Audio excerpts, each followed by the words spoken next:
Kristiyanon, dapat masaya, di ba?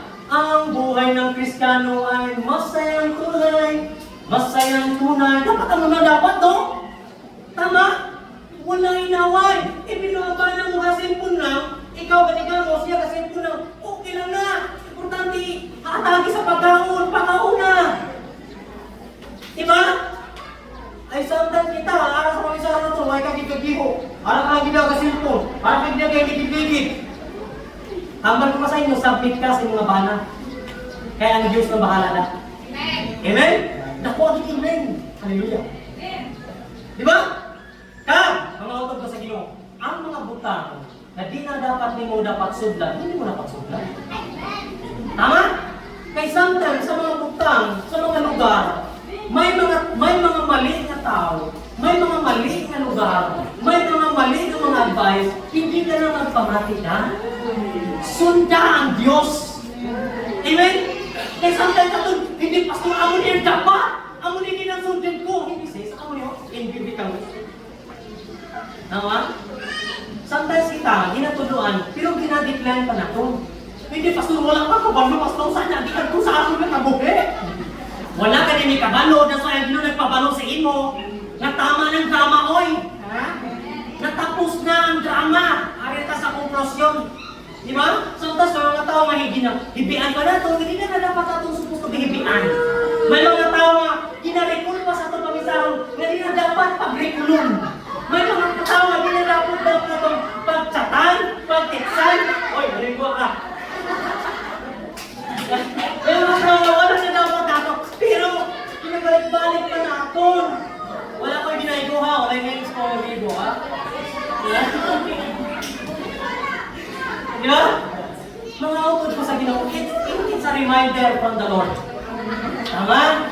Sometimes may mga tao, feeling na kumayo, hindi na mayo. Kaya may tao na, nag-aalay sa Ginoo para sa mo. Tama? Tama ito rin sa inyo, sometimes, you need to sacrifice even to yourself. You need to sacrifice. Tama? I-sacrifice mo dapat ang dapat mong i-sacrifice. Pag makita mo na ang sakripisyo mo, dira makita mo ang pagdiho sa Ginoo sa iyong mga tao. Tama? That's why mga utod ko sa Ginoo, reminder lang na siya ha, wala ko kamo pinapwersa. Depende na sa inyo kung mag-entertain pa kamo sa mga chat, text, di ba? Ano ang gusto mo?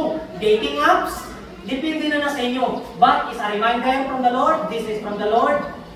Mag-focus ka kung sino ang tao o pamilya na ara na sa iyong heart today. We are family in Christ. Bawat isa sa aton, reporter. Bawat isa sa aton, encourager. Bawat isa sa aton, advisor. Bawat isa sa aton, pwedeng mag-preach ka mag-teach. Tama? That's why, ang barko sa inyo, mga utod ko sa Ginoo, hindi nyo pagkabiga ang mga preaching na masakit. Kung masakit, kung itamaan ka, utda ang dapat mong sa kawin. Amen? Hindi ka na mag-entertain sa mga butang. Kung may mga obra ka na, pupusin ka. Sometimes mo, may mga obra ka na naghatang Ginoo sa imo, may mga negosyo ka naghatang sa imo, mag-entertain ka pag-iba. Huwag ka pa ganyan nakapokus sa negosyo, huwag ka pa nakapokus sa trabaho, entertain mo muna. Tama? Ang gusto sa Ginoo, focus first before you entertain. Kaya nga, pag naintindihan mo na ang iyong pag-focus sa Ginoo, everything will follow. Ika nga, Matthew 6:33, seek first His kingdom and His righteousness, and all these things shall be added unto you. May sungkol pa na. Sa Deuteronomy chapter 28 verse 2, if you obey the Lord your God, the blessings will overtake you. Amen? Sinong gustong overtakean sa blessing? Amen. Ini nga sabat, amo nang involved sa mga musina nga bagay. Pero paano na ihatag sa Ginoo ang blessing ang ginapangayo mo, ginapangamuyo mo kung ikaw mismo nagkulang sa Ginoo? Nagpakamatay para sa imo kag sakon. Hindi ka magpulong sa ila, sa Dios ka. Hindi ko kailangan tipirin ang Dios. Ang Ginoo nga ginasimba naton, tag-iya sa tanan. Ay promesa ni Lord eh. Tama no? Hindi pwede wala kay feelings, wala kay emotion, wala ka manhid. Si Lord man,